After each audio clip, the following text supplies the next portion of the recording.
Hello, good morning. This is Dr. Iftikhar Ahmed Ansari, Department of Political Science, Aligarh Muslim University, AMU. Today I'm going to talk about the meaning of state.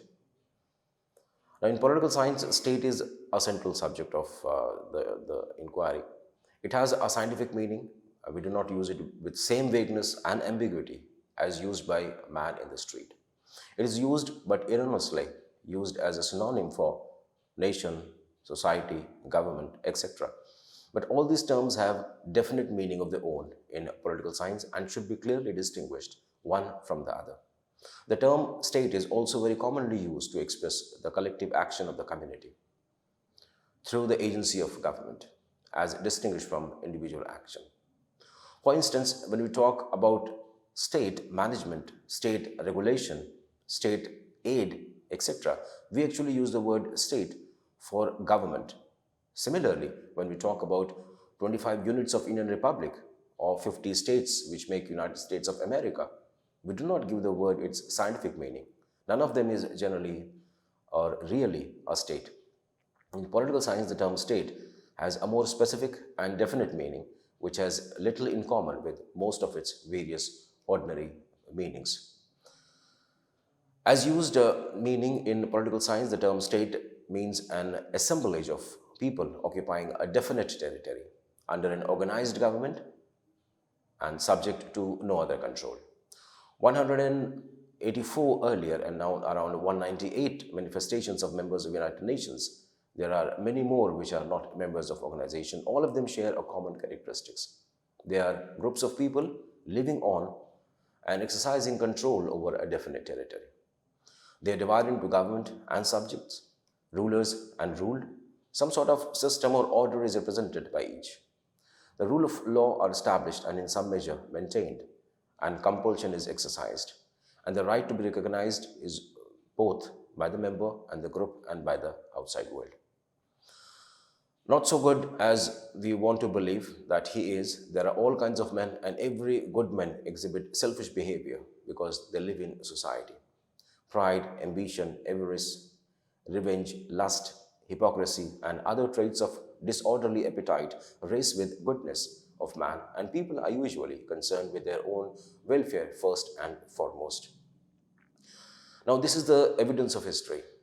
Society, Burke says, requires not only that the passion of individuals should be subjected, but even in the mass of man and body, well, in the individual, the inclination of men should frequently be thwarted and their will controlled and their passions brought into subjection. Now, the best that can be done is to control the worst manifestation of human perversity by means of political authority. So the people are bound by rules of common behavior and their violation is accompanied by punishment. Now, that is the state. Society meets man's companionship. State solves the problems created by such companionship. State is thus some form of association with some special characteristics, particularly that of its territorial connection and that of its use of force. It is charged with the duty to maintain those conditions of life for which the state came into existence and for which it continues to exist. So, state is natural, necessary, and a universal institution. Now, it is natural because it is rooted in the reality of man's nature. It is necessary because, as Aristotle said, the state comes into existence originating in the bare needs of life and the continuing in existence for the sake of good life. Man needs the state to satisfy his diverse needs and to be what he desires to be. Without the state, he cannot rise to the full stature of his personality. In fact, in the absence of such a controlling and regulating authority, society cannot be held together and there will be disorder and chaos. What food means to the human body, the state means to man. Both are indispensable for his existence and development. That is, accordingly, a universal institution. State has existed earlier as well, and wherever man has lived in an organized society, although the terms of state in and the product of the term state itself is the product of 16th century, and Machiavelli was the first to give it a scientific meaning. He observed all the powers which have had the same authority over man are state and are either monarchies or republics. So the structure of the state had been subject to a great evolution. The general process was that the similar and simple mechanisms of the past to a highly dissimilar and complex mechanism of today. Now, when we talk about defining the state itself, though the state is a necessary and a universal institution, no two writers will agree on its definition. There have been many different views about the nature of the state, and hence its incompatible definition. It may well seem curious, but R.M. McIver, that so great and obvious a fact that the state should be the subject of quite conflicting definitions. Some writers define the state as essentially a class structure. Others regard it as one organization that transcends class and stands for the whole community. Some interpret it as a power system, others as welfare system. Some view it entirely as legal construct, and others in old Estonian sense, which made it a relationship of governors and governed, and or in the language of modern jurisprudence, as a community organized for action under legal rules. Some identity of state is like nation, others regard it as nationality, or as incidental or unnecessary, or even as falsifying elements which inhibits the state in its natural functions.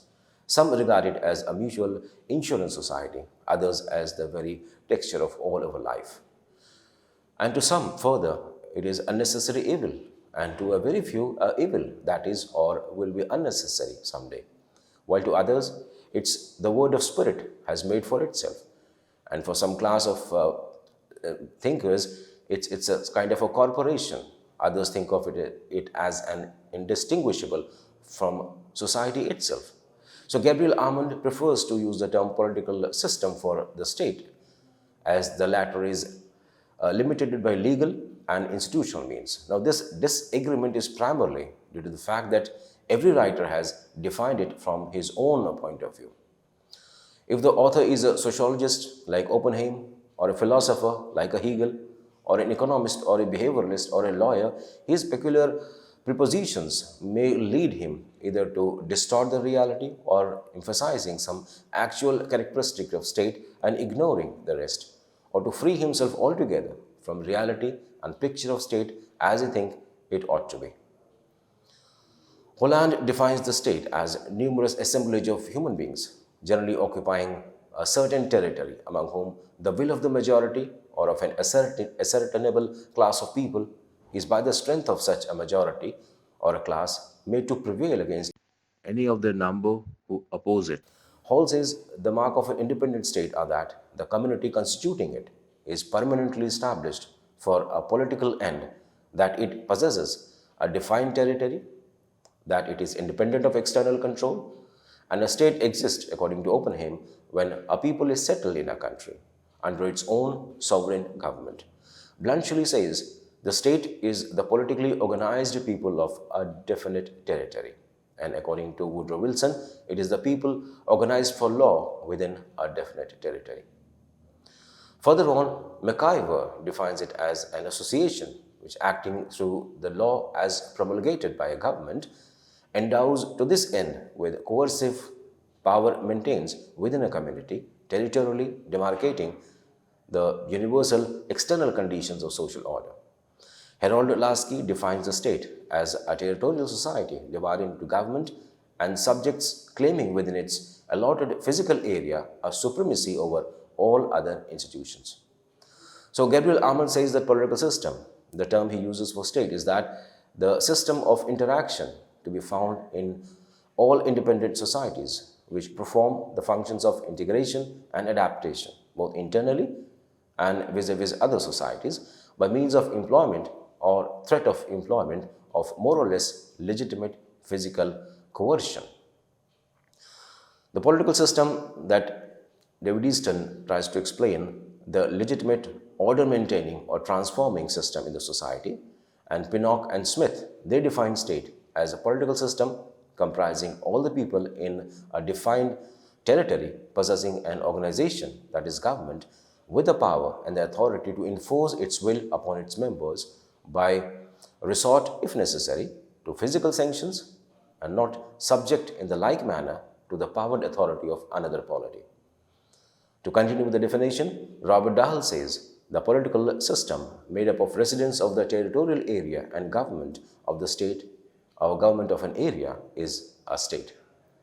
Now, Jeffrey K. Roberts, in A Dictionary of Political Analysis, 1971, has tried to evolve a working definition of the state as a territorial area in which a population is governed by a set of political authorities and which successfully claims the compliance of the citizens for its laws and is able to secure such compliance by its monopolistic control of legitimate force. Now, further, if we try to find out through different definitions, if we try to find out through different definitions what state basically means, so it is something which is habitually obeyed, says Sidgwick. It is superior to individual wishes, says Esmain. It claims unlimited authority, says Jimeron, and it's endowed with coercive power, says McIver. It is sovereign, for Oppenheim. So when government is accorded superior quality, it is really the quality of the state. The essence of the state, according to Feiner, is in the monopoly of coercive power. This then is the state. Its supreme power and monopoly of coercion, which it can devolve in many ways on its own term, is sovereignty.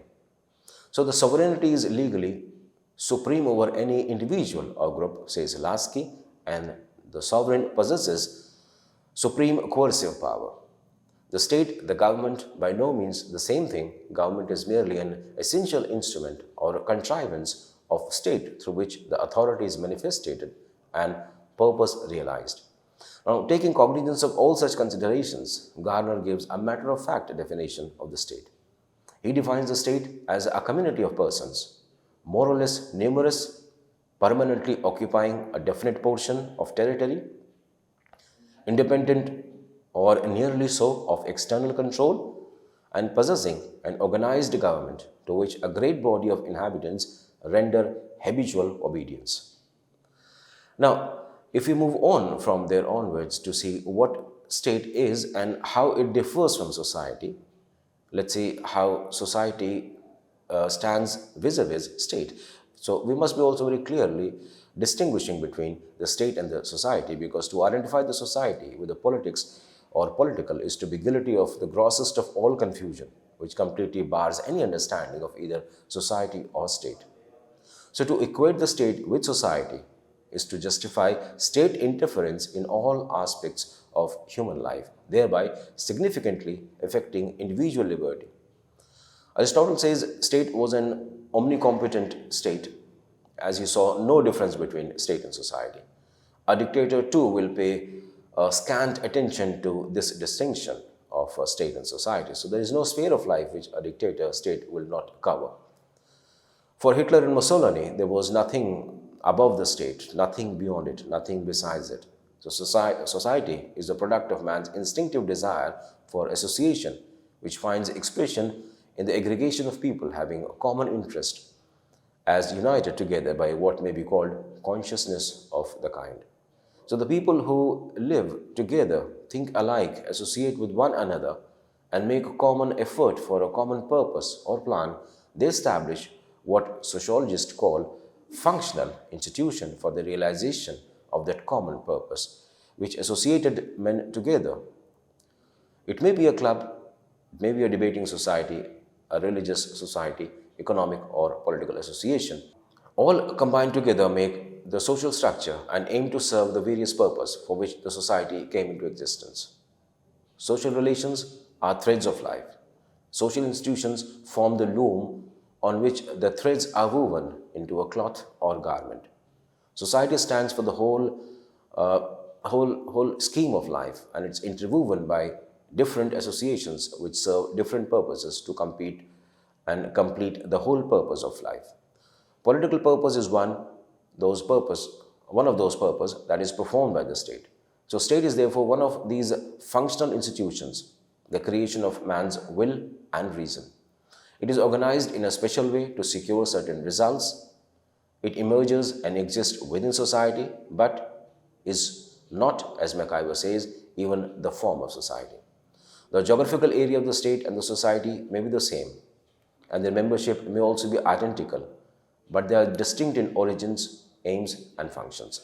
State exists for one single purpose, and its functions are relative to that purpose. Society exists for a number of purposes, some great, some small, but all in their aggregate deep as well as broad.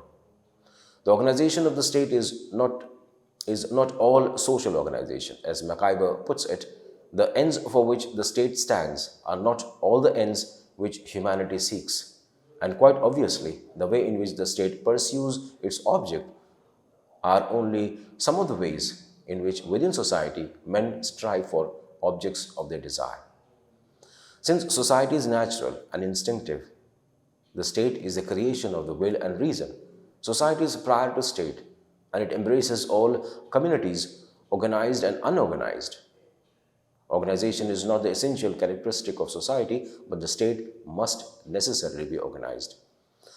For example, the Pathans of the tribal area, the northwestern frontiers of Pakistan, do not form a state, though everyone or every tribe is a distinct social unit. Similarly, certain groups of Eskimos have no recognizable political organization. The state is definitely a territorial organization. Society recognizes no territorial limits on it. Its branches may be spread in other parts of the universe too.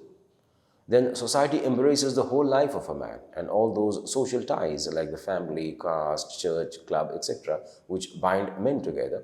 The state is concerned only with those social relations that express themselves through government. It has no jurisdiction over others.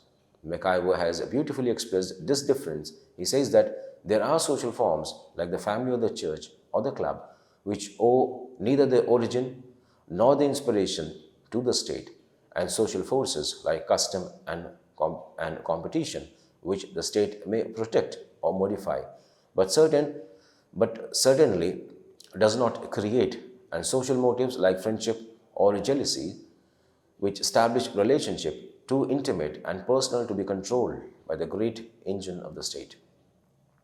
So state is sovereign. It lays down a system of imperatives. If one disobeys the imperatives of the state, which takes the form of law, one can be punished. But society does not possess coercive power. That is the monopoly of the state itself.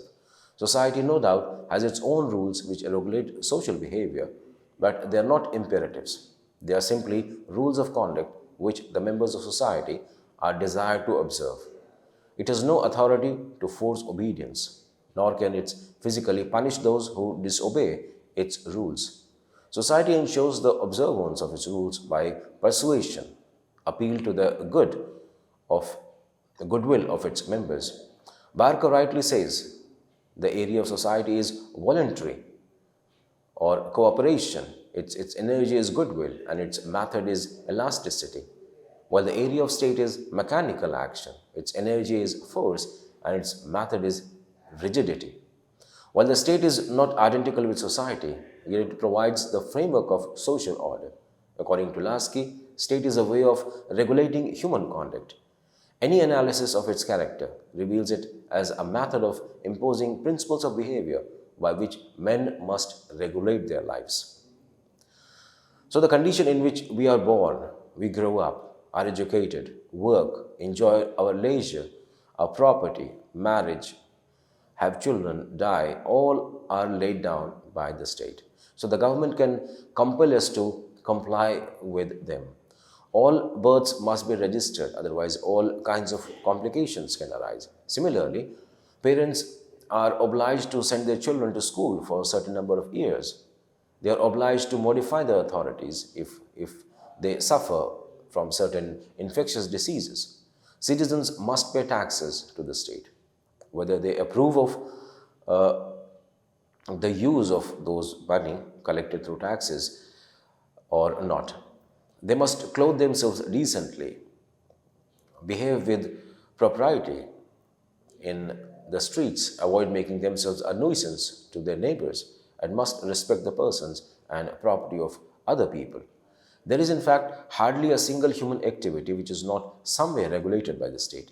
All conduct in society must conform to the way of life prescribed by the laws of the state. As the state makes and maintains its law, not for the sake of law, but for what they do to individual lives. State thus represents the highest form of social organization, and it exists to regulate and cement social relations. It binds people together, enjoins upon them to observe certain uniform rules of behavior without which we cannot think of well-ordered social life. So it may, however, again be emphasized that state is a structure, not co-evil, and coexistence or coextensive with state, but built within it as a determinate order for the attainment of a specific end. So, end of the state is the purpose of the state is to provide those conditions of togetherness without which the happiness of man cannot be secured. But the state can serve its purpose best when it performs its own functions efficiently and refrains from trespassing into others. If it does them, the state stands equated with society embracing the whole life of man. This will make the state omnicompetent, and omnicompetent really means incompetence. It may mean even something more. So the happiness of an individual may be sacrificed in the name of glory and prosperity of the state. In this way, all social activities which constitute the social order will ultimately be at the mercy of the government, or for the state is, as Lasky says, the purpose of practical administration, the government. So the government may prescribe anything which it may like or as it likes, but this is neither the way of the state nor that of the government. The state is the creation, an agent of society, and therefore is its subordinate. So both society and state strive to achieve the common objective, common purpose. So the free development of man's personality, his happiness, this is possible only when the distinction and collaboration between the two is properly recognized. Now, to summarize very clearly the points involved so far that we have discussed is that the society is instinctive to man and is spontaneous in its growth and development. MacIver says, wherever living beings enter into or maintain willed relations with one another, there society exists. The state is one of the associations contained within society, the creation of man's will, and the reason to maintain and cement the various aspects of social life. Two results then follow. Society is both prior to and wider than the state, and the society is complex of all such associations as economic, educational, religious, political, and cultural. Society precedes the state just as it precedes the family, the church, and the corporation, the political party. It unites all these as a tree unites its branches. The state is one of those associations, and it has become the most prominent of all because it controls and coordinates the various aspects of social life. The purpose of society are many and diverse, whereas the purpose of state remains the one, and its organization and its ends is related to its purpose to which it must confine itself. So state is definitely territorial, society is not. Loyalty to the state does not exhaust all the social obligations of man. The structure of society is elastic, and it is based upon voluntary cooperation of its members. It appeals and persuades. The state is compact, its actions are mechanical, its methods are rigid, and its power is force. So the state issues orders, and their disobedience is accompanied by physical punishment. Society acts upon its members through customs, conventions, and moral rules. It exercises social pressure, but not force. In spite of these differences between society and state, they are connected and interdependent. Social conduct must conform to the way of life prescribed by the laws of the state, but the state must not trespass into the sphere not assigned to its jurisdiction. Another difference that can make the meaning of the state clear is that of state and government. Now, Hobbes made no distinction between state and government, and Louis XIV of France, when he dictated and declared that I am state, he was also not talking about the difference between state and government. So John Locke was the first to distinguish between state and government, and Gardner says that the government is an essential organ or agency of the state, but it is no more the state itself than the broad board of directors of a corporation is itself the corporation. So government is regarded as an essential element of the state. In actual practice, the state is represented by the government. Government exercises all authority and functions on behalf of the state. However, the term state and government should not be used simultaneously, because state represents a wider and more stable entity than government. So long as the state maintains its identity and independence, governments may be formed and dissolved according to the established procedure without affecting the character of the state. But the state itself may lose its identity when it is suppressed and conquered by an alien power and its constitution or the established procedure of forming a legitimate government is suspended. So state is a complete, government is only a part of it. State is an abstract term, government is a concrete term.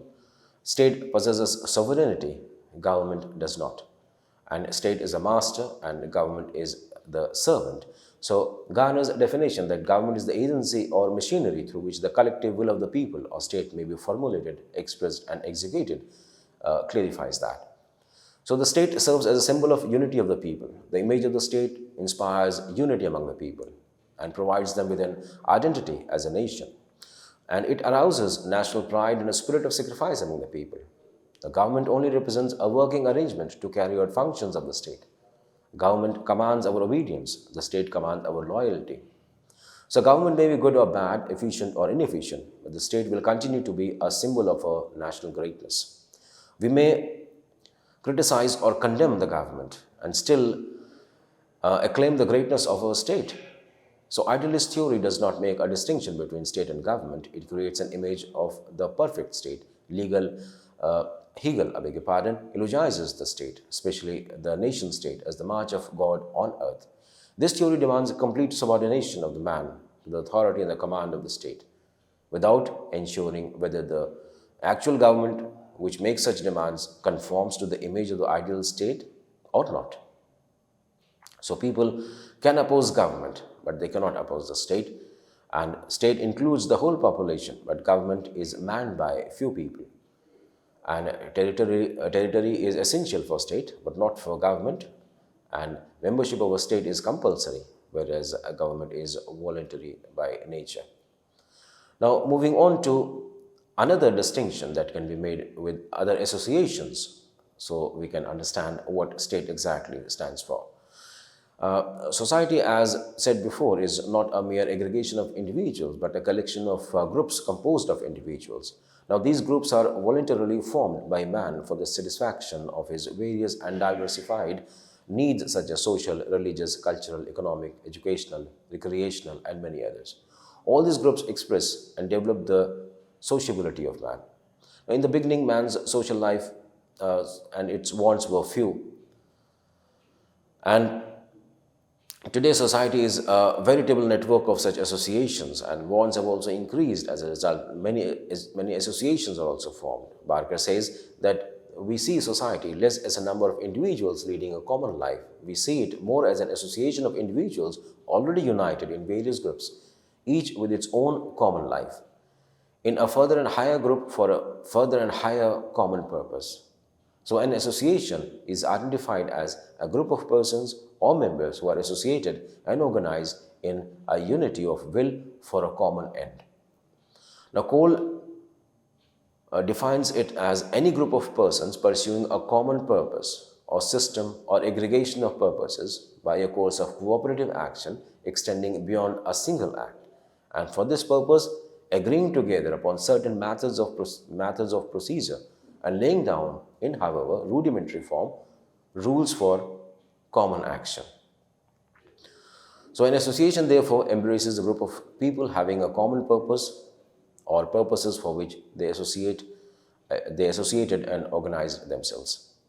So a mere group of men who do not form an association, every association must have, in the first place, some specific purpose or purposes to fulfill. Secondly, the purpose of those individuals so associated should be duly organized. Without organization, it becomes just a collection of individuals or a crowd, and a crowd has no method of doing things and achieving its purpose, as there is no common bound of cohesion between them. And there must be some men or body of men who see that the rules of association are duly obeyed to realize its purpose. Every association necessarily has its constitution, a code of rules, and a way of setting up its government, churches, political parties, and trade unions. For example, the state too is a group of human beings. It comes into existence, like other groups, to satisfy human needs through concerted action. While every group has its distinctive character and problems, yet all pursue their activities to secure a happy and good life. In spite of this close resemblance between the state and the association, there are some fundamental differences which distinguishes the state from any other association. First of all, state is a territorially integrated association and its territory is most distinctly demarcated. The jurisdiction of each state lapses beyond its territorial limits. But voluntary associations are not restricted to a definite territory. Many of them are international in scope, spread all over the world, and including their members, even citizens from different states. Like examples are Rotary Club or Lions Club or Red Cross Society or the Boy Scouts and Girl Guides. So membership of each state is distinct. So one could be a citizen of India while any XYZ can be a member of one of the associations in India. Secondly, the membership of state is compulsory. One must be a member of one state or another. Now, there is no such compulsion for him, but membership of other associations except the family is voluntary and optional. It is for each individual to decide whether he should be a member of one association or many associations at the same time. It is his own option and choice. He is also free to withdraw from any association whenever he elects to do so. It is his own decision. Whereas the state is permanent and enduring, association, unless it is conquered and annexed by its units, disintegrates and secedes as the erstwhile Soviet Union. Government may come and go, the sovereign may shift from one center to another, the state continues. But many associations have only a temporary existence. Any association may cease to exist as soon as the purpose for which it came into existence has been realized. Some associations disappear because of internal dissensions. Even violent internal commotions and changes do not affect the existence of state. They may simply lead to a change of government. Each association is promoted by a specific object or objects, and its activities are limited by the pursuit of those interests. In other words, the sphere of activity of every voluntary association is well defined. The province of the state, on the other hand, is much wider. Its activities are manifold. It is charged with the care of certain rather journal, a journal and particular interest. MacIver says that the state is essentially an order-creating organization. It exists to establish order, not of course merely for the sake of order, but for the sake of all the potentialities of the life which requires that basis of order. Then state is sovereign and it possesses the power to enforce its decisions. Voluntary associations do not possess the legal power of coercion. If the members of an association disobey its rules and regulations, they cannot be physically punished. It has no means to command and enforce obedience. It can only morally condemn the wrongdoers, though it may be admitted that in some cases moral condemnation is worse than physical punishment.